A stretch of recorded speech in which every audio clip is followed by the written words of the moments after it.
Alam na alam ninyo, pati si Bong Pineda, na walang makapasok na sugal dyan sa mga pugo dyan kapag hindi nagdumaan sa inyo. Ganun lang kasimple. Huwag na tayo magmamangan. Ito ang wow trending. Tunay na baho ng mga Pineda sa Pampanga. Bistado na ang ginawa daw na pagmamalinis ni Vice Governor Lilia Pineda na wala itong alam na may pogo na pala sa Porac, Pampanga ay isa daw malaking kalokohan. Ayon pa nga kay Toto Kausing, imposible na makakapag-operate ang pogo dyan sa Pampanga na hindi dadaan sa mga Pineda. Sa kakatapos lang kasi na pagdinig ng Sangguniang Panlalawigan ng Pampanga, tila ba si Mayor Jing Capi lang at mga LGU ang sinisisi ni Vice Governor Lilia Pineda na may kasalanan sa nabistong illegal na Pogo Hub sa Porac, Pampanga na binigyan ng permit ng LGU para makapag-operate at inaprubahan naman kaagad ito ni Mayor Jing Capil. Pero ang mga netizen ay may napansin na ang ginawang pagdinig ng Sangguniang Panlalawigan ng Pampanga ay practice lang dahil sa susunod na linggo, Martes, June 25, haharap sa Senado ang LGU ng Porac, Pampanga, si Mayor Jing Capil at iba pang involved sa nilusob ng PAOK na Lucky South 99 na illegal na nag-o-operate kahit expired na ang permit nito. Matandaan na binansagang waiting lord ang asawa ni Vice Governor Lilia Pineda na si Bong Pineda. Alam din ng mga taga Pampanga kung anong klaseng politiko ang mga Pineda. Nang ipinatawag na ito sa Senado ay dininay niya na may alam siya sa huweteng. Ayon pa nga kay Bong Pineda, I know nothing about huweteng. Napag-usapan din ito last year sa Senado at ginisa pa nga ni Senador Rapi Tulfo. Kaya sa issue ng Pogo Hub sa Porac, Pampanga na nilusob kamakailan lang ng mga taga PAOK, damay ang mga Pineda. Ayon pa nga sa spokesperson ng PAOK na si Dr. Winston Casio sa isang interview na may mga malalaking taong politiko na nasa likod ng Pogo Hub sa Porac, Pampanga, lumabas nga din ang mga pangalan nila ni Senador Lito Lapid na may-ari daw ng lupain kung saan itinayo ang Pogo sa Pampanga, dating Presidente Gloria Macapagal Arroyo at mga pulis, pati ang RD, PD dahil sa sabwatan ng mga LGU para protektahan ang Pogo sa Porac, Pampanga. Ayon pa nga sa mga netizen sa kanilang komento, mga pulis na protektor ang nakikinabang dyan, I'm very sure, and also the operator waiting na yan who is Bong Gambling Lord Pineda. Ang tagal mo ng hanap buhay ang sugal, sir. Sosmar Joseph, speaking of Gambling Lord, Senador Rapi Tulfo, tulungan niyo po ang Pampanga, tikom ang bibig, nakagapos ang kanilang mga kamay dito sa amin. Kaya nanalo ang mga politiko sa Pampanga dahil sa huweteng mula sa mayor to barangay kapitan may tinatanggap mula kay governor. Hanggang ngayon di nyo alam na si Bong Pineda ang waiting lord. 30 years na ang waiting na yan sa Central Luzon. Malaki ang lagayan dyan kaya mahirap buwagin, malabo pa sa sabaw ng pusityang ipasarado. Matagal na yan ang dami kong kasamahan na Kapampangan, itinuturo talaga nila si Bong Pineda na yan ang laki ng bagay, may tower pang gwardya, mataas, at kapag may dumarating alam na ititimbre niya agad kaya walang huli. Ang ating pag-usapan, kailan matatapos itong Pogo? Hanggang ngayon po, yung pagkukunwari ni Vice Governor Lilia Pineda na kunwari wala siyang alam sa Pogo, ay hanggang ngayon pinanindigan pa rin niya na wala siyang alam.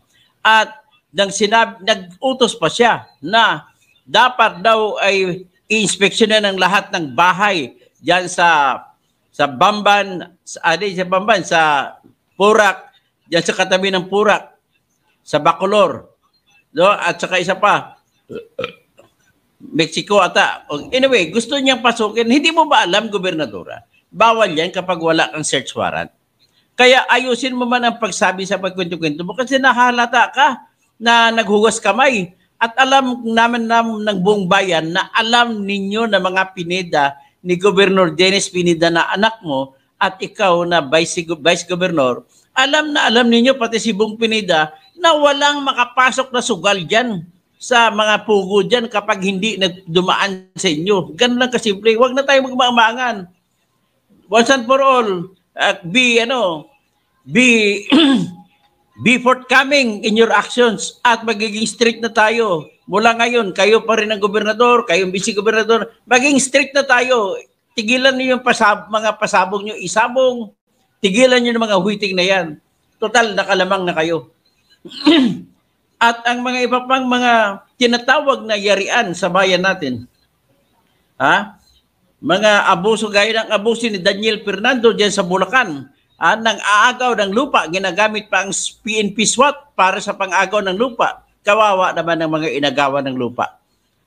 Dapat Daniel Fernando, ikaw ay nagalit ka nung isang jeepney driver diyan at jeepney owner na naglagay sa istribo ng jeep niya na sinasabi sa ikauunlad ng Bulacan, Kalibugan ay tigilan. Nagalit ka dahil siguro iniisip mo dahil nakakahiya yung pagiging artista mo nun sa Scorpio Nights na kung saan ikaw ay nagsalsal, nagbatiw, hindi ko maintindihan kung ano, pasensya na sa words ko, na doon ang pinakita sa Scorpio Nights. So nahiya ka ngayon dahil yan ang pinili mong karera. So ngayon, dahil karera mo yun, dapat hindi mo kinahiya yun, pinanggalingan mo yun. At bakit ka magagalit? At tapos, pinanggalingan dyan, nagkakaso ka, gusto mo diktahan yung mga media dyan sa Bulacan.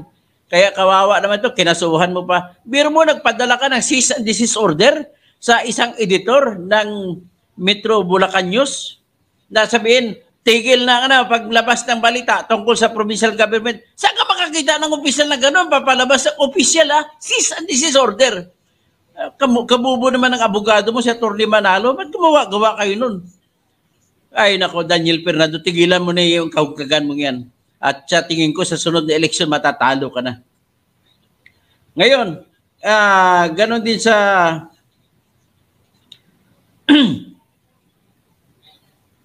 mga yarian din sa bidding natin, sa mga munisipyo natin. Alam mo, may tinatawag na gang, quotation, request for quotation gang, tawagin natin RQG, request for quotation gang. Ang ginagawa ng mga bayan sa Pampanga, sa Tarlac, sa Bulacan at iba pa, yung mga kontrata na malaki, hati-hatiin nila, palit-liitin nila para hindi na magbibiding. Ang gagawin nila, request for quotation na lang. Kaya ginagawa, request for quotation gang kayo lahat dyan. At yayariin nyo kung kayo ang mayor, hawak nyo lahat ang pagkakitaan. Tigilan nyo na yan kasi nabisto na yan. Darating ang panahon, nililista ko lang kung sino-sino ang aking isisiwalat na mga pangalan. Mas matindi nga dyan sa San Fernando, Pampanga. Magbantay-bantay ka. Tapos sabi pa ni Arlene Stone, may kwento daw na may tunnel dyan sa loob ng kingdom. Kaya dyan sa tunnel nyo, kaya dapat nag-apply ang mga pulis ng search warrant muna bago sila lumusob. Kabubuhan naman ng kami mga ginagawa ninyo. Ngayon, itong lahat ng kabubuhan, pati Pogo na yan. Alam niyo bang nangyari sa Pogo? Bakit pinaghuli yan? Sa totoo lang, pasalamat tayo at nahuli yan at nabisto. Pero ano ang sa likod niyan? Ang sa likod niyan, sa katotohanan ng buhay ay nakakita naman ngayon si Lisa Araneta Marcos ng isang oportunista, ng isang pamamaraan. Kukunin niya ang kontrol ng Pogo, papayagan niya yan, magpapatakbo at gagamitin niya na pagkakitaan niya para sa susunod na eleksyon. At ang eleksyon naman sa susunod ay kukontrolin niya.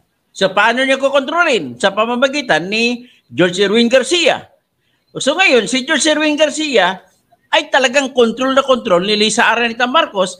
Ay sa totoo lang, pati Supreme Court, nagdududa na ako na control din ni Lisa Araneta Marcos. Ang tagal na ng mandamos petition ng mga tiintrayo ay hindi malang ina-action na ng Supreme Court. Bakit kaya? Ako naman, may isang petition ako sinampa sa Supreme Court. Ang petition na ay naghihingi ng 3 bagay. Ang unang bagay na hiningi ko ay ideklara na bawal sa konstitusyon ang paglalagay ng 12 billion na pesos sa COMELEC bilang budget ng plebiscite. Kasi wala namang plebisito sa ngayon 2025. Bakit ka maglagay ng 12 billion? Yan pala, nilalaan nila para sa kanilang tsa-tsa. Next, ngayon, dahil hindi yan pinag-usapan at hindi yan hiningi ng COMELEC sa simula pa lamang, ay bawal na yan. Hindi pwede mo ilalagay ng hindi hinihingi. Tapos sa House of Representatives o Kamara de Representante ay hindi rin pinag-usapan yan. Kaya bawal yan ibigay na hindi pinag-usapan. At sa Senado din ay hindi rin pinag-usapan. Kaya bawal na ibibigay yan pag hindi pinag-usapan. At bakit? Paano nabigay? Ang ginawa po nila, nung nagkaroon ng meeting na tinatawag na Bicameral Conference Committee, ang grupo na representante ng Kamara de Representante at representante ng Senado, nagkita sila at para pag-ayusin la ang hindi pagkatugma-tugma ng kanilang version ng batas na tinatawag na General Appropriations Act. Sa pagdakay doon, lumalabas sa kanilang mga istorya ng mga senador, wala silang kaalam-alam, bigla lang napasok, bigla nasingit ang 12 billion. So lumalabas na yung mga grupo ni Romualdez, sa pangunguna ni Elizalde Co, na congressman ng Ako Bicol, na puro naman itong tawag nito, ang ginagawa nito panluloko sa bayan, kinukuha lang pera ng bayan. Ha? So, nilagay nila, siningit nila. Kaya nakita natin, biglang nagpapapirma. So, yan ang ipaliwanag. Siyempre, labag sa batas kasi hindi dumaan sa proseso. Number 2, ang hiningi ko sa Supreme Court ay tanggalin ang AKAP funds na tinatawag ayuda sa kapusang pera dahil wala namang batas na ginawa para magkaroon ng ayuda na ito. Pero hindi ito hiningi ng DSWD, hindi rin inaprubahan sa Kamara de Representante, hindi rin inaprubahan sa Senado. Therefore, hindi pwede, bawal sa konstitusyon. Pero pagdating sa pag-meeting nila ng representante ng Kamara de Representante at representante ng Senado, ay biglang nasingit ang 26.7 billion na dyan ang pinagkukuha ngayon na pambayad sa mga tao na taga-pirma. Ngayon ginagamit nila. Natandaan mo yun, ha? Marami namigay sila doon sa nung nakaraang linggo, namigay sila sa Davao del Norte. Ano nangyari? 1 billion ang bitbit ni Romualdez, pinamimigay. Tapos ang isa sa mga nakatanggap ay nagreklamo. Nakatanggap ng 10,000 sa AKAP funds. Pagdating, inutusan siya, pumunta siya sa kapitan at ibinalik ang 8,500. Epektibo, 1,500 binigay sa kanya at napunta kay kapitan ang 8,500. So saan naman binigay ni kapitan yun? Aber? Grabe talaga yung sindikato dyan sa Davao del Norte. Ang may sindikato dyan, mga grupo ni Oy. Si Governor, Vice Governor Oyuboy, Oy. So, ang isa pang hiningi ko sa Supreme Court ay ibasura ang hindi naman hiningi na pork barrel na 276 billion. At hindi yan hiningi ng DPWH, hindi inaprubahan sa Kamara de Representante, hindi rin inaprubahan sa Senado, pero pagdating sa pagkita nila, pag-meeting nila sa Bicameral Conference Committee, biglang siningit. Kaya bawal. Kaya ang hiningi ko, Supreme Court, action na yan. Kailan ko pa sinampayan? January ko pa sinampayan hanggang ngayon. Anong buwan na ngayon? Mag-June na ngayon. Mag-July na sunod. Hindi nyo pa inaaksyonan. Ano bang meron dyan sa Supreme Court? Bakit hindi nyo inaaksyonan mga ganong petisyon? At nung patuloy na namimigay ng akapansi itong mga tarantadong ito. Next. Hindi rin inaaksyonan ng Supreme Court itong mandamos petition. 2 mandamos na sinampa na patungkol sa eleksyon na yan. Ang pinakahuling mandamos ay naghumingi sa Supreme Court na utusan ng COMELEC na tuparin ang kanilang pangako na binibigyan nila ng pagkakataon ang grupo ng T-Intrayo na mamili kung ano mga baluta or presento ang bubuksan at bilangin na mano-mano ang laman ng baluta. Pero hanggang ngayon hindi pa natupad. Nagbigay na ng manifestasyon ang grupo ng T-Intrayo at sinabi nila na ang gusto na buksan lahat ng baluta doon sa Santo Tomas, Batangas. Kasi lalabas doon at diyan ay dumaan lahat sa makina na tinatawag na mayroong numero na 192.168.0.2. Pero hanggang ngayon hindi pinaksyonan ng Supreme Court. Kaya Supreme Court, bakit hindi pinaksyonan? Ang dami-dami nyo nang pinalabas na mga decision, inunan yung iba, ito na napaka-importante, ang buhay ng bayan ang nakataya dito. Eleksyon ito.